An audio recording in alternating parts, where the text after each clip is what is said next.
Hey everyone, today I'm going to show you my secret bacon wrapped rib recipe. Yep, here on the Cooking Everything Outdoors show. Shh, it's a secret.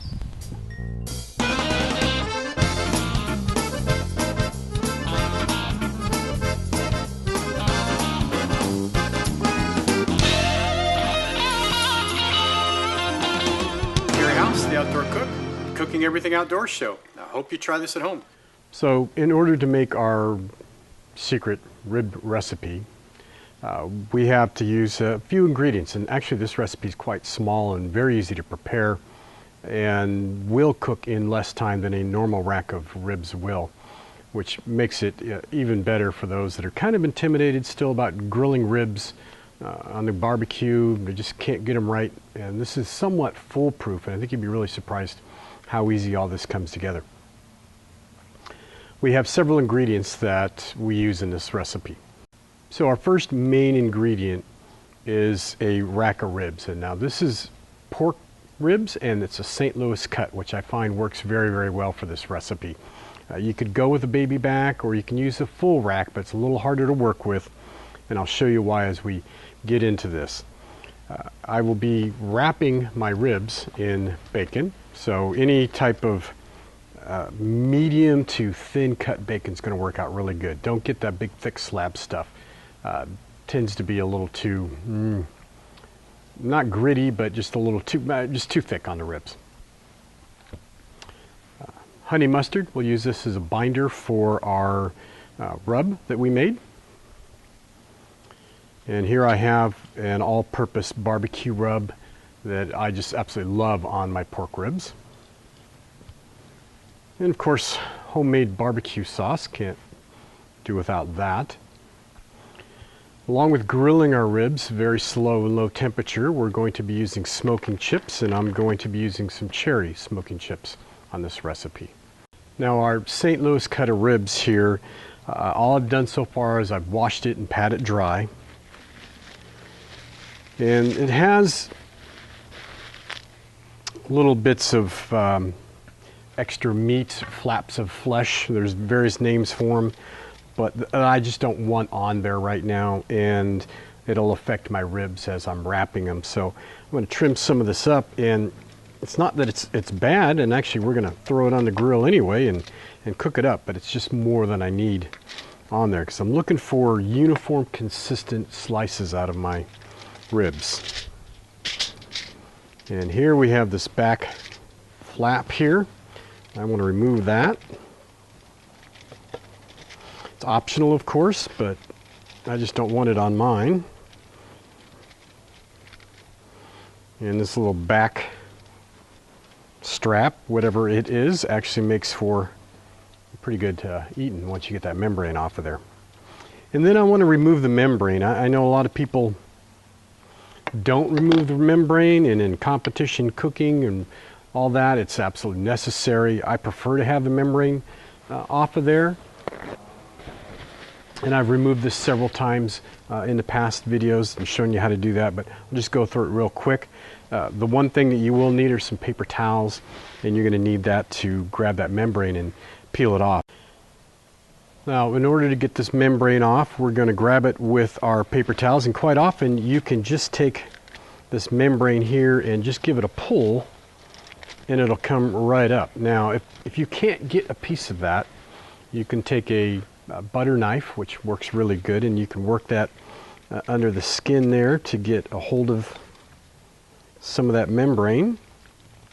It's relatively easy. Once you get a fairly decent piece pulled back, it virtually removes itself. The whole piece will just virtually come right off. And it makes pretty quick cleanup on the ribs.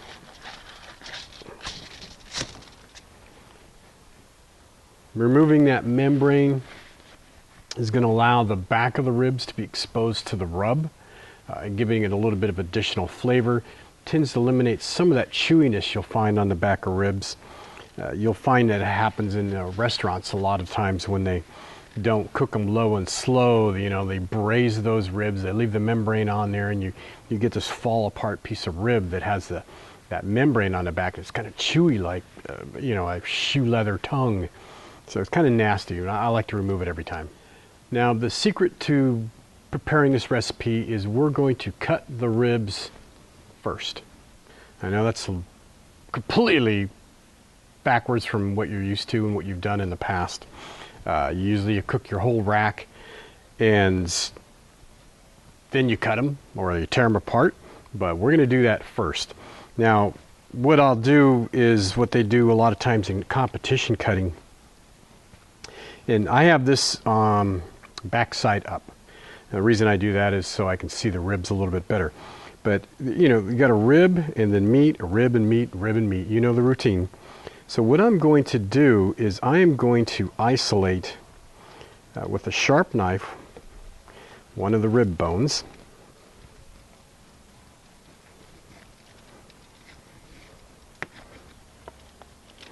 And we'll lose a little bit of meat, but not a lot. And then, so I've got meat on one side, rib bone on the other. Then I'm going to go find the other rib bone on the side, and I'm going to cut that off. Trying to save as much meat as possible when I do this.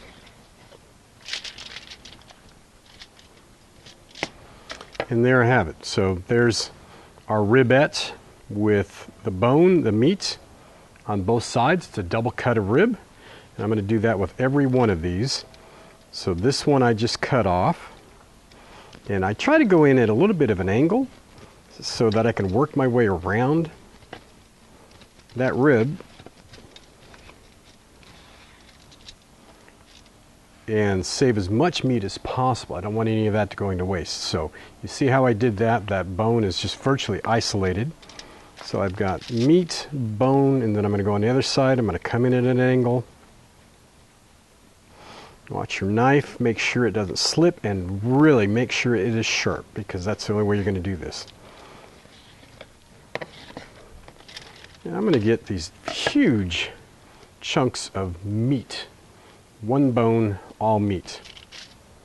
I'm going to do that all the way through, and I'm going to reduce this rack to about half its normal size. And I'll have several really nice, thick, meaty chunks of ribs that we're going to wrap in bacon. So here I've removed every other bone from the rack of ribs, and you can see I've got these beautiful, super meaty, super fat pieces of riblets. And we're going to wrap each one of those in bacon. And that's going to be our moisturizer as these are grilling.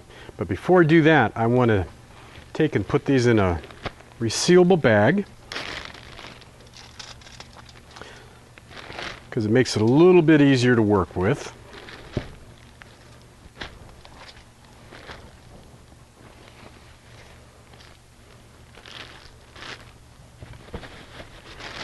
And then I'm going to apply my honey mustard binder.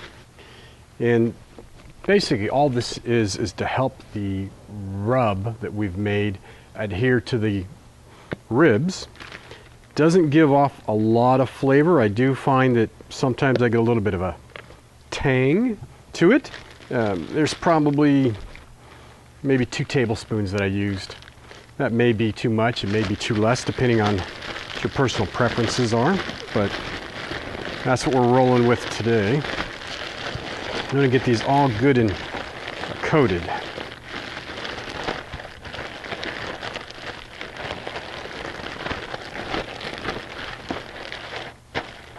So there, our ribs are coated in the honey mustard.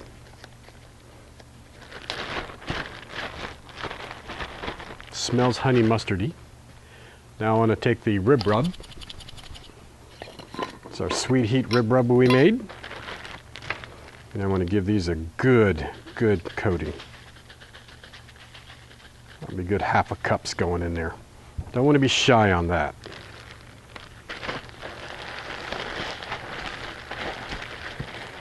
Now you could do this on the tray that I just carved everything up on. I don't like to do it that way. But just make sure your rub gets covered all over the surfaces of the ribs.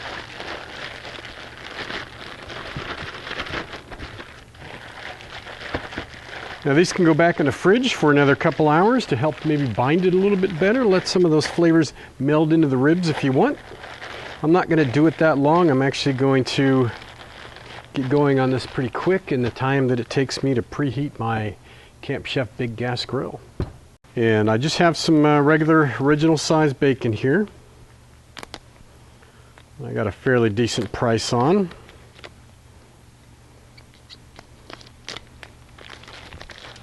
And if the flies will leave us alone long enough, we'll get these wrapped. I find about one piece is all you need per rib. So we have our nicely coated, brined, and rubbed. So I'll start with a piece, start it on the bottom of the rib, and I'm going to just wrap it around, and it'll go around 2 or 3 times. And in this case, this is so big, I'm going to need 2 pieces because I don't want to skimp on the bacon right now. And this bacon's pretty warm, and that's what it looks like right there. So that's a wrapped rib. And just keep doing that. As many slices as it takes to get these good and wrapped. This bacon grease is just going to add to the ribs. They're going to keep them moist, tender. It's going to eliminate the need for us to foil our ribs during the cook.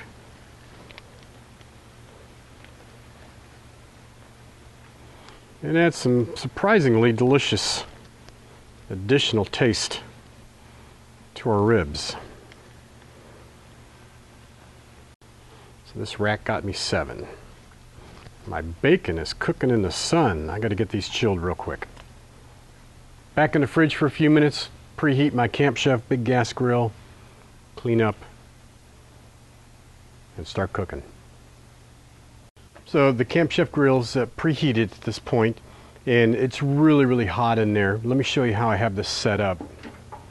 So I have only one grate on the side, and on this side it's no grate, obviously, but what I'm going to be doing is putting my smoking chips over here.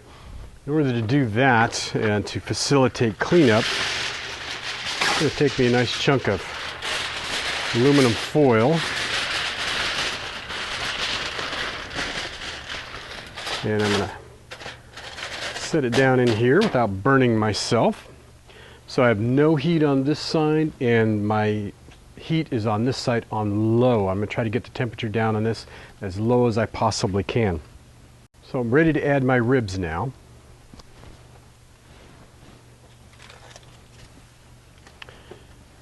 And we're just going to set these on the grate, which is nice and hot. Get a little bit of sizzle there.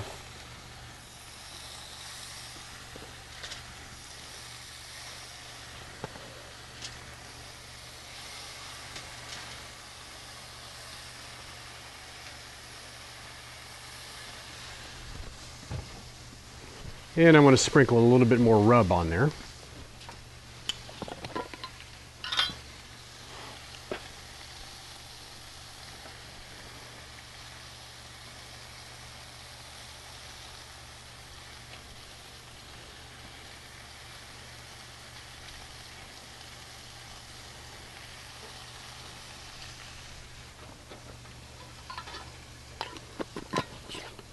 Now I want to apply my chips.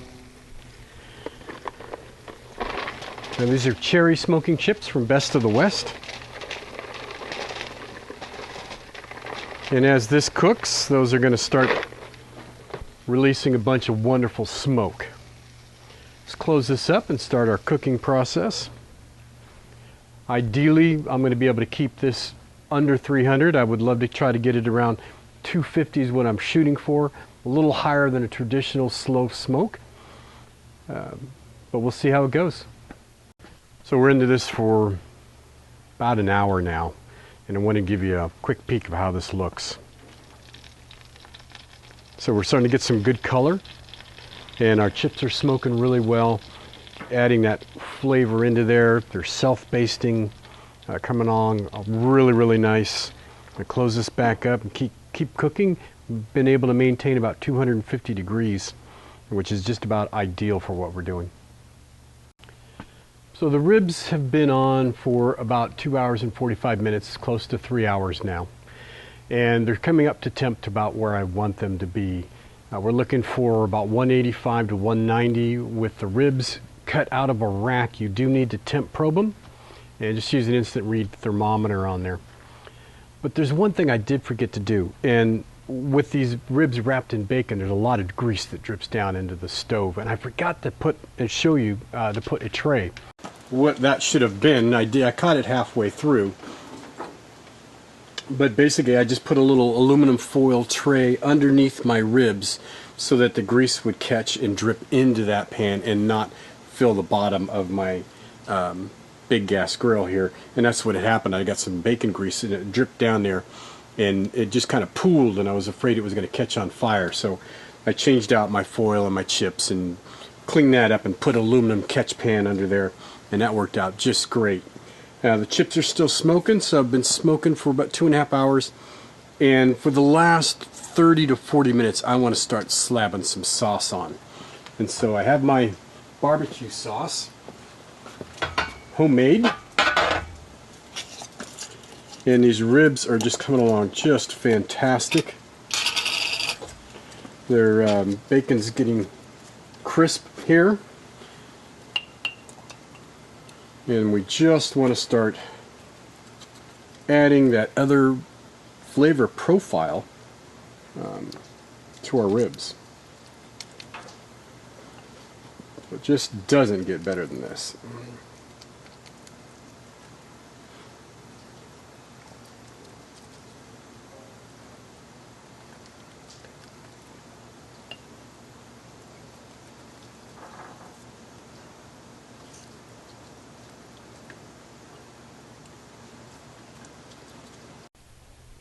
So we are officially at 3 hours and 15 minutes now. I've cooked them, I've sauced them, and they're all temping between 180 and 195 on the little ones. So it's time to pull them.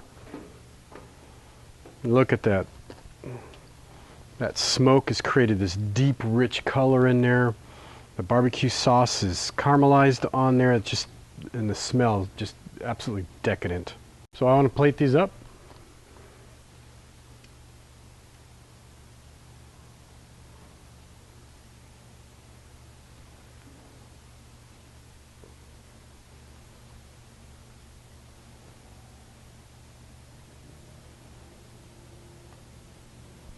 There's 3.